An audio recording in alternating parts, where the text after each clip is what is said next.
খালেদা জিয়ার আসনে লড়তে চাওয়া কে এই জোবায়ের?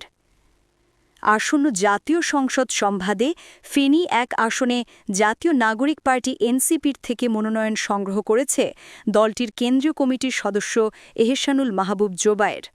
তিনি এনসিপির কেন্দ্রীয় প্রচার ও প্রকাশনা সেলের সদস্য। ৯ নভেম্বর বাংলা মোটর কেন্দ্রীয় কার্যালয় থেকে মনোনয়ন সংগ্রহ করেন। জানা যায় তিনি ফেনী ১ আসন থেকে প্রতিদ্বন্দ্বিতা করবেন। এই আসনে বিএনপির প্রার্থী বেগম খালেদা জিয়া ও জামায়াতের প্রার্থী সুপ্রিম কোর্টের আইনজীবী এস.এম. কামাল উদ্দিন। জোবায়ের জগন্নাথ বিশ্ববিদ্যালয় নৃবিজ্ঞান বিভাগ থেকে অনার্স ও মাস্টার্স শেষ করেছেন।